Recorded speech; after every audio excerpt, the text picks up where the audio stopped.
है, वेद वेदांतों का ज्ञान है, वो सब उनके अंदर ज्ञान आ गया। दर्शन किया है भगवान का, धन्य हो गए, कृतार्थ हो गए हैं। भगवान ने कहा कि पुत्र अब आप मेरे से कुछ मांगिए, क्या चाहते हो। ध्रुव ने कहा कि देखो अब मुझे कुछ नहीं चाहिए, आपके दर्शन होगे बस, और कुछ नहीं चाहिए। भगवान कहना चाहते हैं कि देखो आपकी इच्छा थी कि हम राजगद्दी पर बैठे, इसीलिए तो आप यहाँ आए हो, आपकी इच्छा अवश्य पूर्ण होगी। भगवान ने कहा कि आप 36,000 वर्ष तक राज्य करोगे, 36,000 वर्ष तक राज्य करोगे। आज दर्शन करके ध्रुव वापिस लौट करके आए हैं, तो सबसे पहले विमाता के पास में आए हैं, सुरुचि के पास में आए हैं। आज सुरुचि ध्रुव के सामने नहीं आ रही है। ध्रुव कह रहे हैं विमाता से कि मैया यदि आप हमें कट वचन ना बोलती, कड़वे वचन ना बोलती, तो आज मुझे भगवान के दर्शन नहीं होते, भगवान की प्राप्ति नहीं होती। आज मैं भगवान के दर्शन करके आया हूं, वो आपकी कृपा है। आपने मुझे कट वचन के माध्यम से ऐसा रास्ता दिखाया कि मुझे भगवान की प्राप्ति होगी, भगवान के दर्शन होंगे। विमाता आरती की थाली सजा करके लाई है, ध्रुव की आरती उतारी है, भगवान अपनी माता के पास में गए हैं। आज मैया सुनीति ने अपने पुत्र को देखा है, जी भर के लाड प्यार कर रही है। और उसी समय राजा उत्तानपाद अपने पुत्र ध्रुव को राजगद्दी पर विराजमान करके स्वयं जंगल की ओर निकल गए। अब क्या हुआ महाराज, ध्रुव राजगद्दी पर बैठे हैं, राज्य को संभाल रहे हैं, राज कर रहे हैं।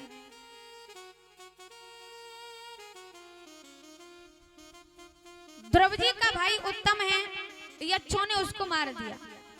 अब ध्रुव जी गुस्से में आए महाराज, यक्षों का वध करने लगे हैं। तभी महाराज मनु महाराज का आगमन हुआ। कहते हैं कि पुत्र हिंसा के बदले हिंसा नहीं किया करते, आप तो भगवान के प्रिय भक्त हो, तो आप हिंसा को छोड़ करके भगवान का भजन कीजिए। ध्रुव जी ने 36,000 वर्ष तक राज्य किया।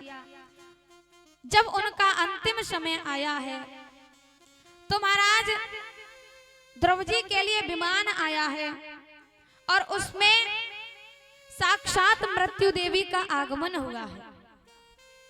आज ध्रुव जी को लेने के लिए मृत्यु देवी आई है। ध्रुव जी ने मृत्यु देवी के सिर पर पैर रखा और विमान में बैठ गए, भगवान के धाम को चले गए हैं।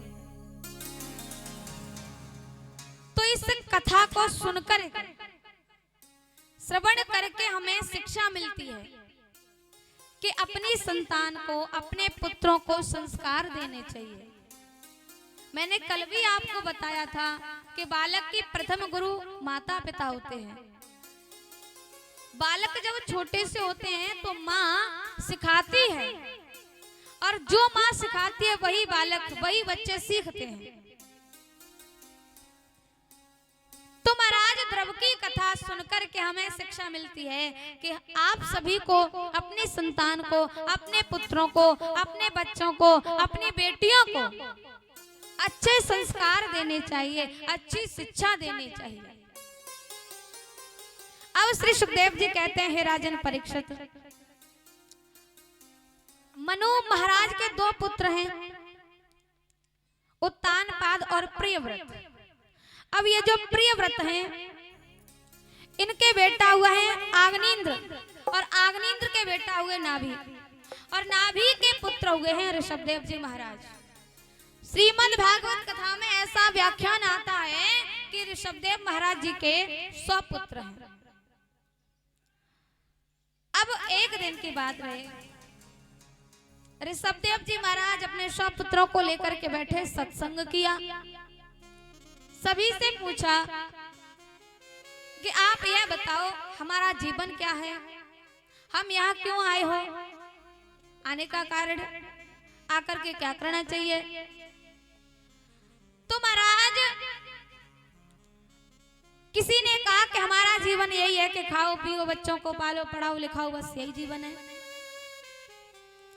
ऋषभदेव महाराज ने कहा देखो, बच्चों को खिलाना पिलाना, पालन पोषण करना, ये तो पशु पक्षी भी करते हैं। हमारा जीवन है भजन करना। तो 100 पुत्रों को पिताजी का सत्संग मिला। उसी समय महाराज कई पुत्र तो खड़े होकर के जंगल की ओर भजन करने के लिए चले गए। ऋषभदेव महाराज भी महाराज जंगल की ओर चले गए। अपने बड़े पुत्र भरत को राजगद्दी पर बैठा गए। अब क्या हुआ, भरत जी को अपने पिता की बात याद आई कि हमारे पिताजी कहा करते हैं हमारा जीवन क्या है, भजन करो बस और कुछ नहीं है। तो भरत जी ने अपने बड़े पुत्र सुमति को राजगद्दी पर बिठा दिया और स्वयं जंगल की ओर चले गए। आज जैसे जंगल की ओर आए हैं, गंडकी नदी में खड़े होकर के महाराज पूरे दिन खड़े होकर के भजन किया करते हैं। एक दिन की बात रहे कि एक दिन गर्भवती हिरणी गंडकी नदी में जलपान करने आई। तभी उसने शेर की दहाड़ सुनी। शेर की दहाड़ सुनकर के महाराज उस हिरणी को महाराज प्रसव पीड़ा होने लगी। तो बीच नदी में उसके शिशु ने जन्म ले लिया।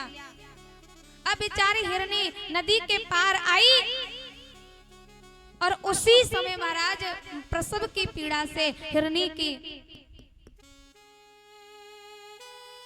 आज जैसे शेर की दहाड़ सुनी, प्रसव की पीड़ा के कारण हिरणी का जो शरीर था महाराज वो छूट गया।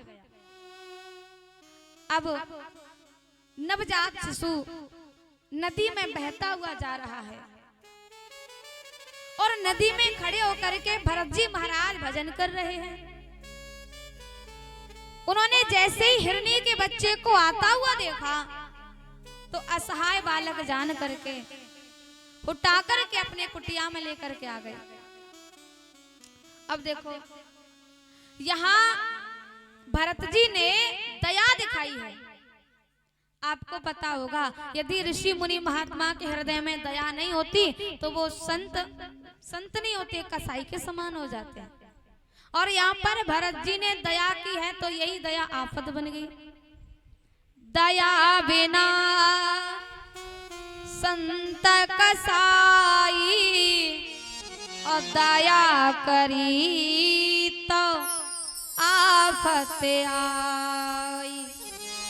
दया करी तो आफत आई। आफत बन गई। अब आफत कैसे बन गई? कहा महाराज पूरे दिन खड़े होकर के भजन किया करते थे, अब 4 घंटे भजन करते हैं, बाकी पूरा समय हिरण के बच्चे में ही गुजार देते हैं। खिलाना पिलाना उसी के साथ रहा करते हैं। धीरे धीरे धीरे धीरे भरत जी को हिरण के बच्चे से मोह हो गया। मोह, और ये मोह क्या है? मोह सकल व्याधिन कर मूला।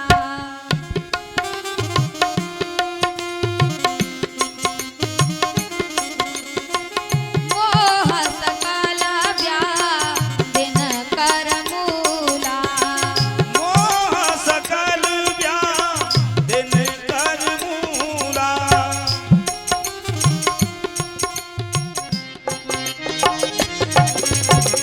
मोह सकल व्याधिन कर मूला।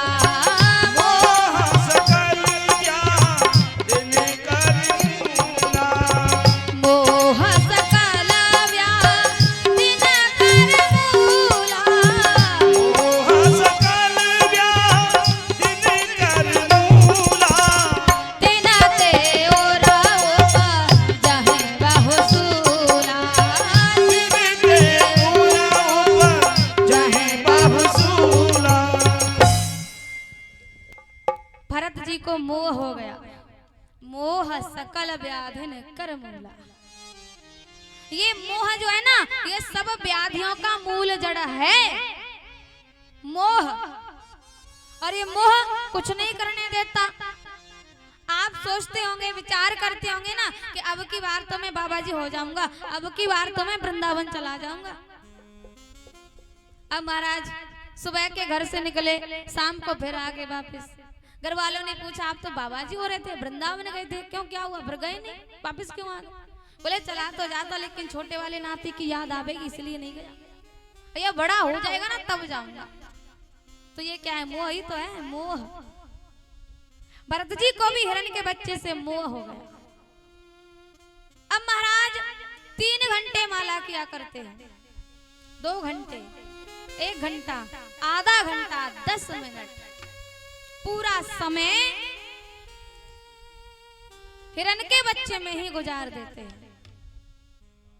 अब क्या हुआ कि एक दिन भरत जी के आश्रम पर हिरणों की टोली आई, झुंड आया। हिरण का बच्चा हिरणों के साथ में ही चला गया। भरत जी आए, आकर के देखा हिरण का बच्चा कहीं दिखाई नहीं दिया, कहीं नहीं महाराज दिखाई दिया। अब भरत जी बड़े परेशान, चारों ओर देख रहे हैं, विचार कर रहे हैं कि मेरे बिना बेचारा जिएगा कैसे, खाएगा क्या, पिएगा क्या। भरत जी को बड़ी चिंता हो रही है कि कहाँ जाएगा, क्या करेगा। अब क्या हुआ, चारों ओर देख लिया, लेकिन कहीं भी हिरण का बच्चा नहीं मिला। अब तो भरत जी बैठ गए महाराज, आंखों से आंसू की धारा बह रही है। यही स्थिति आपकी भी होती है। जब देखो अंतर इतना है, हिरण के बच्चे के पैर 4 हैं और आपके बच्चे 2 पैर वाले होते हैं। एक समय ऐसा आता है कि जब आपके पुत्रों की धर्मपत्नी आती है ना, धर्मपत्नी विवाह होता है, धर्मपत्नी आई तो आपके बच्चे भी आपको छोड़ करके अलग हो जाते हैं, वो भी महाराज अलग हो जाते हैं। पिताजी आपने इतना किया, थोड़ा और कर लो, जीवन यापन हो जाएगा, हम तो अलग रहेंगे, अलग हो जाते हैं। तब आपको याद आती है कि इन बच्चों के लिए मैंने बहुत कुछ किया और आज इनका समय आया है कि मेरे बच्चे मेरी सेवा करें, तो मेरे बच्चे मुझे छोड़ करके अलग हो गए। फिर आप सोचते हैं रे कि दिन रात देख करके मेहनत की हमने, इनको पढ़ाया लिखाया, फल क्या मिला। फिर आप विचार करते हैं कि इतना लगाव भगवान से किया होता तो कल्याण हो गया होता, जितना लगाव इन बच्चों से किया। फिर आपको भगवान की याद आती है, फिर आप कहते हैं इतनी नादानियां कर गए हम, अपने जीवन को उलझन बनाया। दुनिया वालों से बैठे लगा दिल, अपने प्रभु को हृदय से भुलाया। यूं हजारों मिले जिंदगी में, लेकिन सबने किया किनारा। ऐसी दुनिया समझ जब आई, ऐसी दुनिया समझ जब आई, फूट कर रो पड़ा दिल तुम्हारा, फूट कर रो पड़ा दिल तुम्हारा।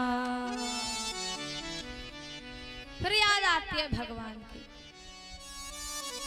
तो आज भरत जी ने हिरण के बच्चे की याद करते ही अपने शरीर को त्याग दिया। अब जैसे महाराज भरत जी का दूसरा जन्म हुआ तो किसमें हुआ? हिरण की योनि में।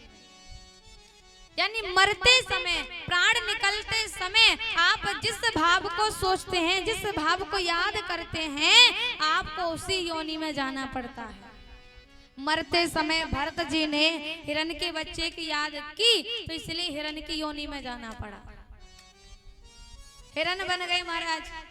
इनको पहले जन्म की बात याद है। अब महाराज सूखी सूखी घास खाते हैं, जंगल में एकांत में ही पड़े रहते हैं। अब हिरण की योनि में इनकी मृत्यु हो गई। अब इनका तीसरा जन्म हुआ एक आंगरिश ब्राह्मण के यहाँ। अब जैसे जन्म हुआ, ब्राह्मण ने विचार किया, ये देखने में तो बहुत सुंदर बालक दिखाई पड़ता है, यशवी मनुष्य यानी तपस्वी है। विचार किया किसको तो पढ़ाएंगे लिखाएंगे। सो पिताजी ने गायत्री मंत्र याद करने के लिए दिया। भरत जी ने विचार किया, यदि हमने याद करके सुना दिया तो पिताजी कहेंगे यजमानों के घर जाओ, विवाह पढ़ के आओ, नामकरण संस्कार करके आओ, पूजा पाठ के लिए भेजेंगे। और यदि हमने ऐसा ही यहाँ भी प्रारंभ कर दिया तो फिर से हम भगवान का भजन नहीं कर पाएंगे। 2 जन्म हमारे व्यर्थ में ही चले गए। पहले भी महाराज हम पत्नी का मोह, पुत्रों का मोह, राज्य पाठ को सभी को त्याग करके जंगल में आ गए। फिर हुआ क्या? आए थे हर भजन को ओटन लगे कपास, भगवान का भजन करने आए, हिरण के बच्चे से मोह हो गया। पूरे जीवन की तपस्या, पूरा भजन व्यर्थ में ही चला गया। अब से नहीं करेंगे ऐसा। पिताजी को नहीं सुनाया। सो महाराज पिताजी ने कहा कि ये तो पागल है, गूंगा है, जड़ के समान है, इसलिए नाम रख दिया जड़ भरत। भरत जी महाराज गूंगापन, बहरापन दिखाया करते हैं, जड़ के समान है। अब क्या होगा, पिताजी का भी देहांत हो गया।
मैया कथा सबकी समझ में आ रही है?